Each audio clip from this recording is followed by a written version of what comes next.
Could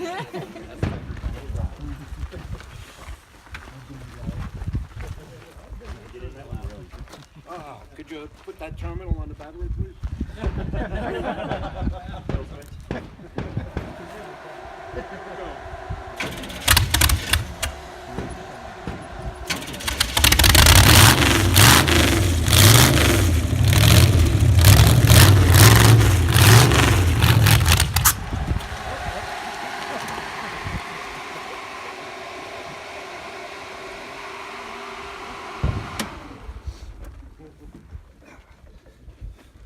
Well, the coffin car is ready for the cemetery. It just died. You guys have a great day.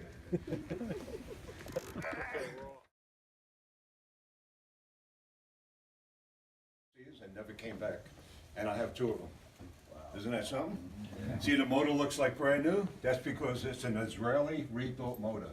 20-something years ago, from a collector, I bought 8 motors, rebuilt motors, put them in there. After World War II, the U.S. government gave the Jewish people all these, track vehicles to create that state, Israel, which became a state in 1948.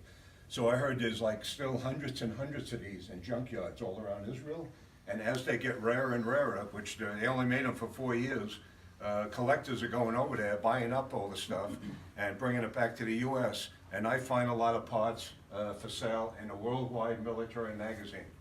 The parts I can't find, I can make in my machine shop.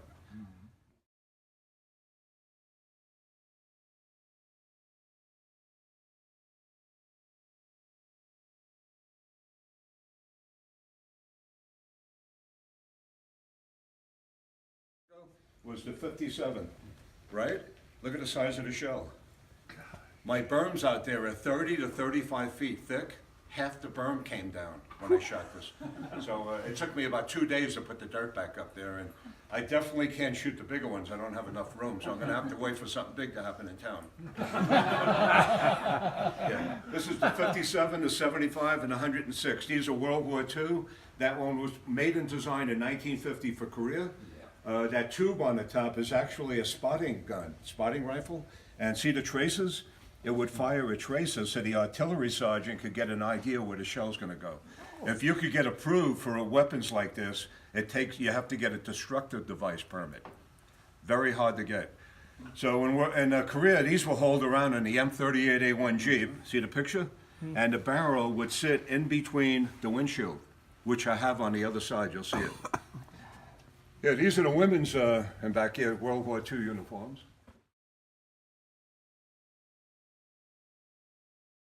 More and more stuff. Awesome. Almost every week.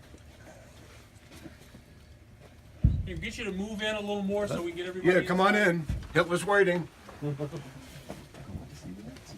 Okay, when you come in, this is a small machine gun bunker. This is the fastest shooting machine gun in World War II. It's called the MG42, made designed in 1942. Those are 8mm bullets hanging out of it, belt fed, and the ammunition is packed on the boxes, 1938. See the date? That's why World War I and World War II stuff is so collectible. Every country dated back then, 99% of everything had a date on it. They stopped doing it in Korea. Okay, so you got the MG42, the MP40, you got the K98 rifle, which every infantry guy had. Then they had the the Lugers, the P38s, the MG34, and a few guys came to my machine gun shoot last month. All these guns were outside for rent. We have it once a year, September 11th, right around there, and almost 1,600 people came to shoot machine guns, over 600,000 bullets, right? And it's never on the news because nobody gets hurt. And do you use the original shell, the original bullets? Or? No, they're too valuable. Right, Yeah, right. yeah, they're like me, they can't be replaced. So unfortunately, I had to say it, but the Nazis were way ahead of everybody. They had the fastest shooting machine gun, they had the Bismarck, the biggest battleship, they had the Tiger tank, they had the V1, the V2 flying bomb, but they had Hitler. He wanted too much, too fast. And in 1942, when he tried to take over Moscow, Stalingrad, Leningrad, the first winter, 1942, was the coldest on record. 36 below zero. He lost half his men. Right. 1.5 million men that first winter. And luckily, you know, he did lose all the men, because if he would have won, this would have been a whole different world. We probably all won't even be here. Out of the belt buckle, it's made out of sterling silver, and the serial number is number 1. Oh. Yeah. What do you think of that? Wow. Okay, it's right here. You should take a picture of it. Right there. You push the lever on the right side, and the barrels pop out of the belt buckle like it is now. And the firing triggers 1, 2, 3 are on the left side. It shoots 22 short bullets right through your stomach. Wow. Hey, them Germans, boy, they had some wild stuff. The next rarest thing is the wooden bullets next to it. See, these are wooden bullets. The Germans used to practice with wooden bullets because metal was a big thing in World War II. They don't want to waste any metal. Okay, when you come around a turn, this is called. That's cool. Yep. Helmet. Okay, see this flag? One of 8 souvenir flags. Out of the 8 flags, I hung this one up. I have no room for the other ones. But the reason I hung this one up, see, a platoon back then was 8 to 12 soldiers. So let's say they took this flag off a government building in Berlin. Each guy in the platoon would sign it, and each guy would take one home. The reason I hung this one up is because not only does it have the soldier's name on it, but it has the address in America where they lived. Isn't that something? Cool. Yeah, that's a real collector's item. Okay, let's bring down. He was the main doctor over there in Auschwitz. He killed thousands and thousands of inmates doing experiments which never amounted to anything. After the war, they never found him. He got away with it. Okay, look at the ice pick from Buchenwald. I got that from a collector in Belgium. I wasn't expecting to get the picture. See what they used it for? See this lantern? Maybe the last time that candle was lit was 74 years ago. That came from Buchenwald concentration camp, the barracks. I'm always getting more and more stuff. All this stuff is 100% illegal to sell in Germany. So 27 years ago when I met these 2 collectors, they're in the antique business. They walked in my store, I met them. The museum wasn't even half this big, and they were telling me about the stuff they could get me and this and that. So finally I asked them, so how do you get the stuff, you know? So what they do is they look in their newspaper. George, he's 93, 94 years old. He just passed away. He was probably a Nazi. And they go to the funeral and they meet the family. And they go to the family, did George have a Foot Locker in the basement or the attic? And they said back then 30% of the family say yes.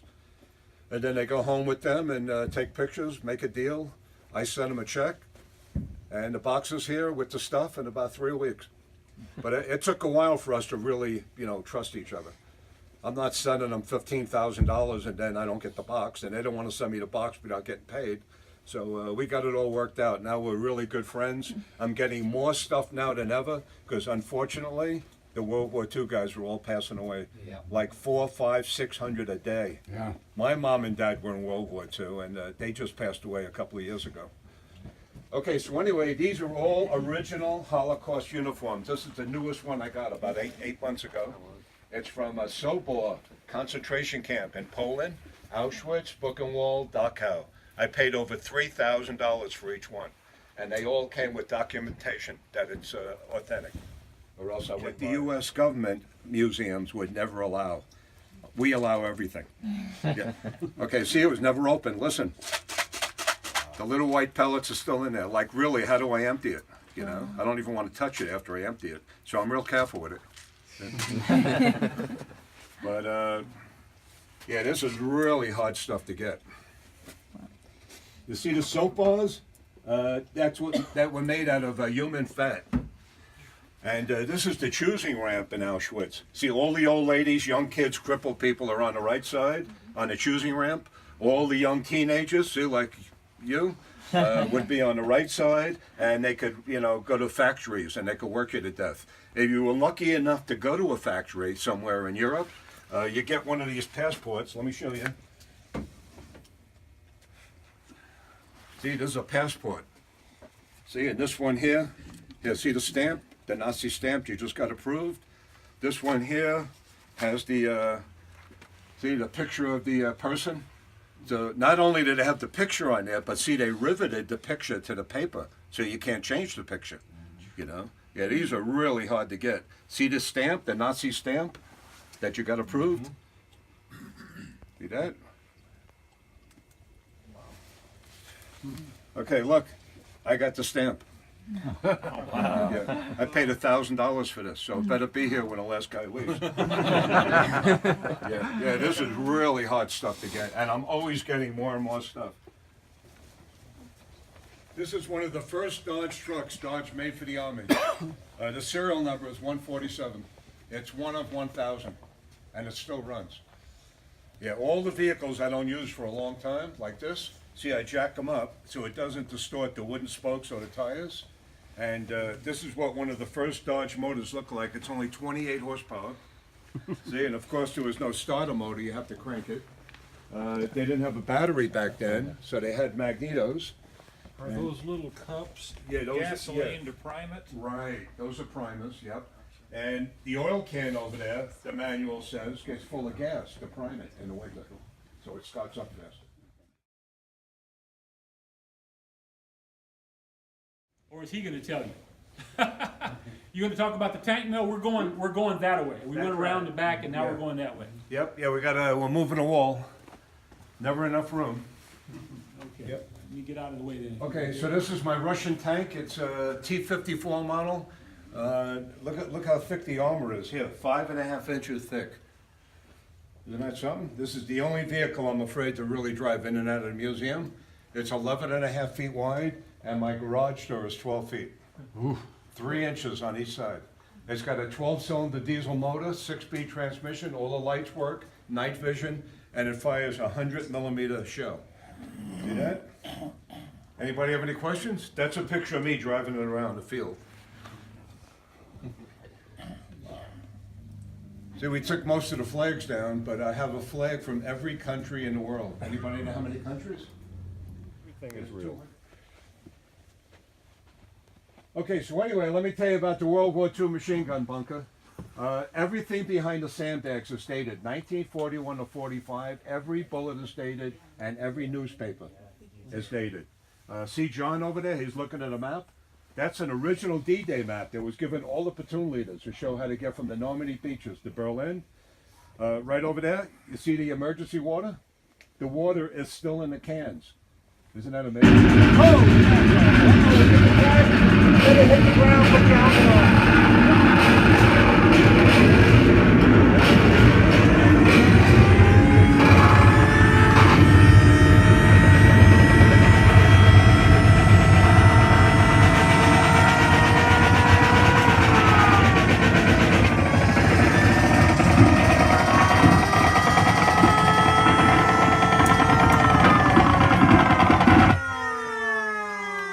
Anybody get hit? All right. I'm sorry. I should have told you, warned you. This happened a couple of months ago. Damn near hit the ground. Yeah. See what happens? The Germans, they see the lights on, they send over the Luftwaffe. That was a World War II air raid. Yep.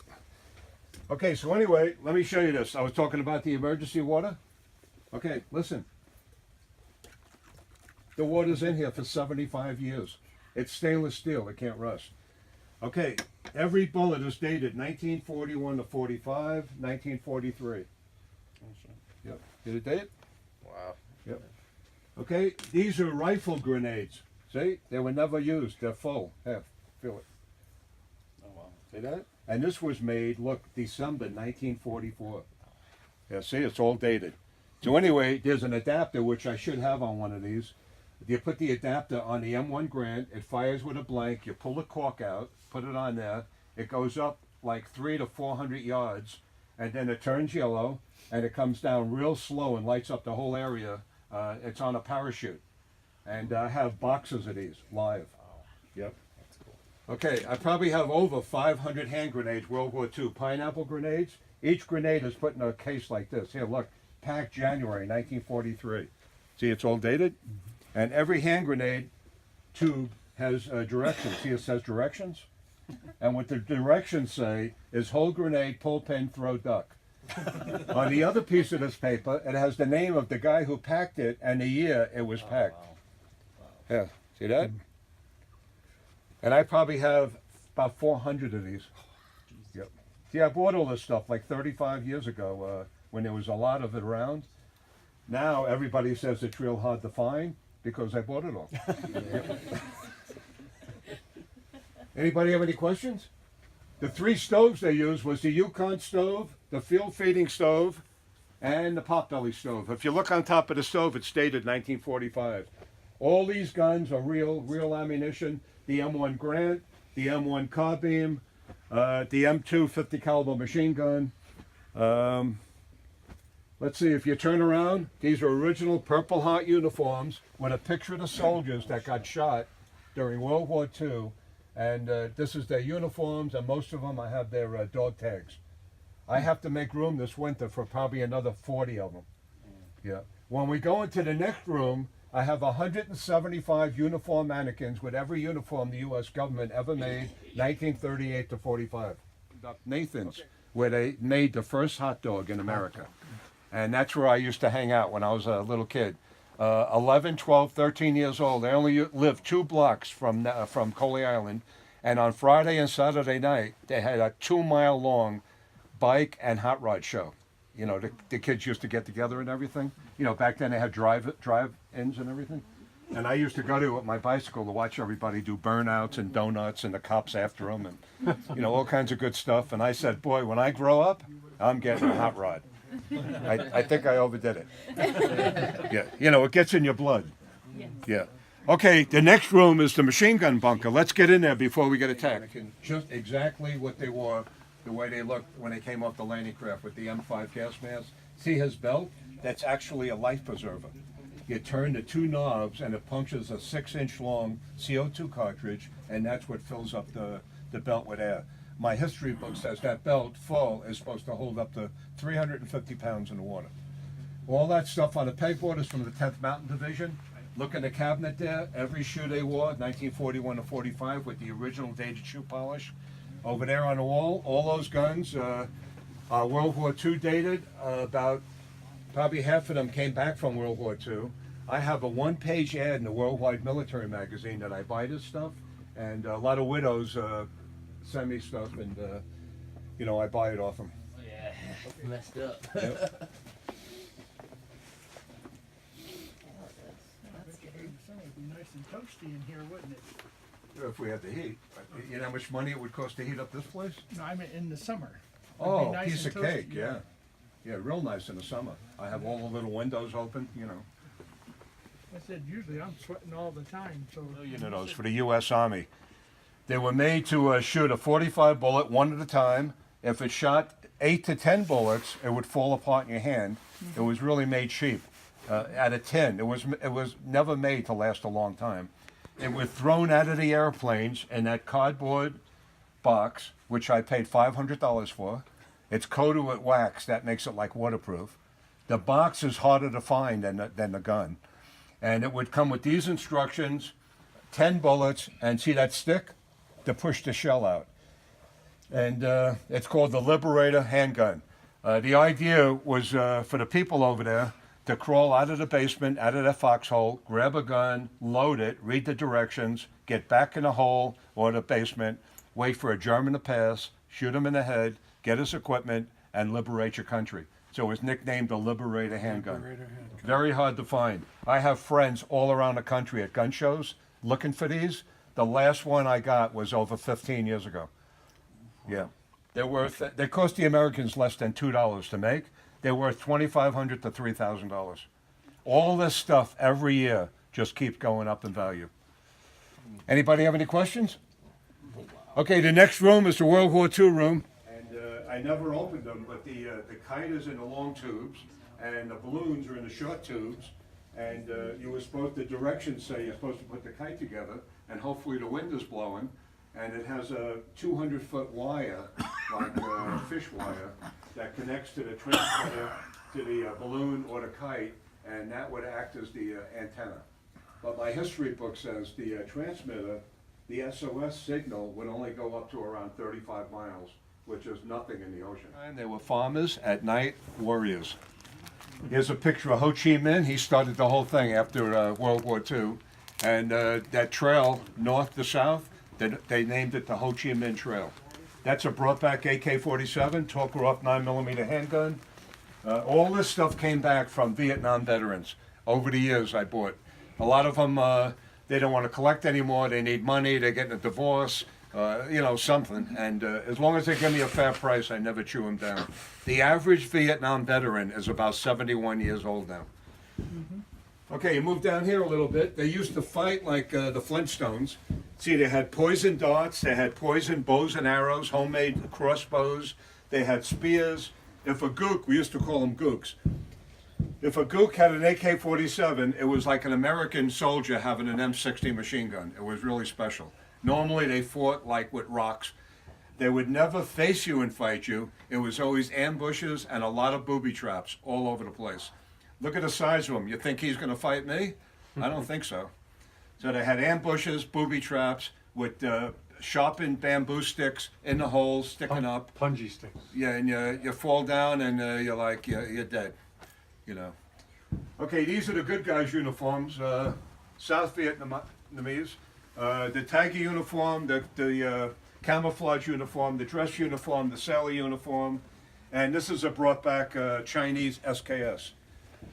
Yeah, I'm always getting more and more stuff all over the place. Kill everything. Okay, look at this. Here's a eagle made out of one piece of wood. The trunk of the tree is on the bottom. That's the launcher there. Yeah, I paid $3,000 for this. You know how long it must That's one of take the for a guy first to make ones. this?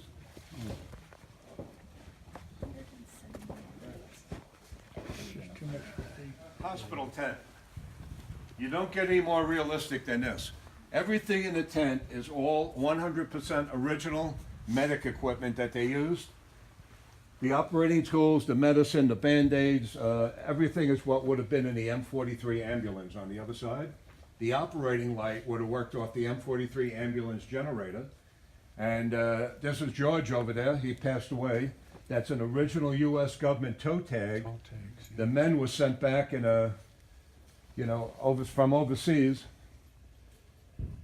with the toe tag. On the toe tag would have been his name, his rank, his serial number, date of birth, and next of kin.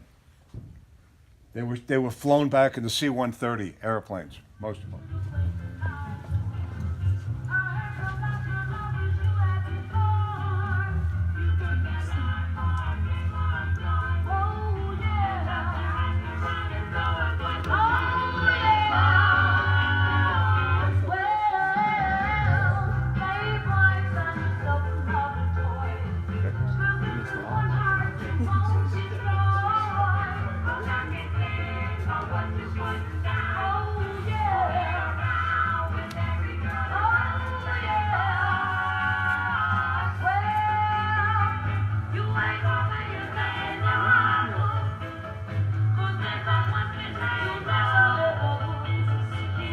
That's Jennifer, Sharice, Barbara, and Joyce.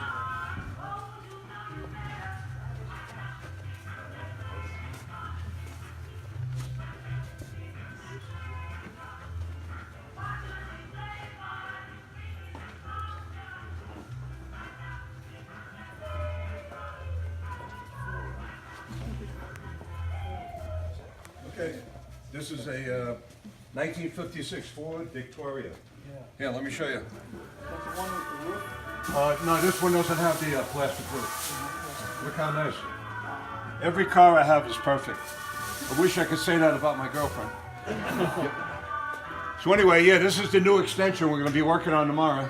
I'm moving the wall back 2 bays because I'm out of room and I can't buy nothing. This is a 1958. There's a 1956. I got a 55, a 54, 53, 30 hot rods. That's a good collection. Everything I have works perfect, and at least 25 of them have license plates on them. Yep. Could you have one? I'm trying to sell my old 53 Ford mainline. Oh, yeah? Yeah, got a last year the flat MPA. Here's my 55 Chevy. This has a 383 stroker motor in it. 5-speed transmission. Yeah, you could eat off the motor. I hate going up and down my driveway, you know, with the dust and everything. That's my 28 sedan. This is my 26 Ford Coupe with a dragon on the door. And in the back is my 427 1932 Ford. That's really fast.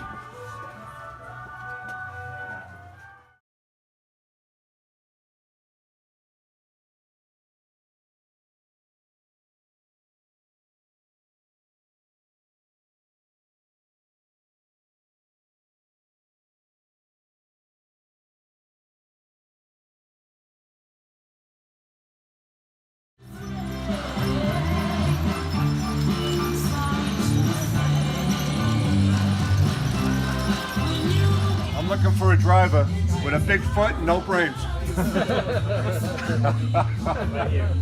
We found them. You can always find another one.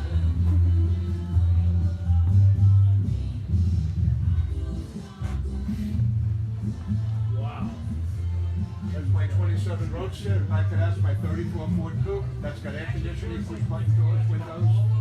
This is my homemade street legal dredge, 800 horsepower, and that's my 57 Chevy I had out last night. freezes overnight, then when it warms up, it drops down to snow. Bomb that was dropped in Hanoi in 1972. Well, I want to thank you all for coming and see the museum, and the money that you gave me to see the museum goes back into the museum. Thanks a lot, and tell your friends about us. Thank you.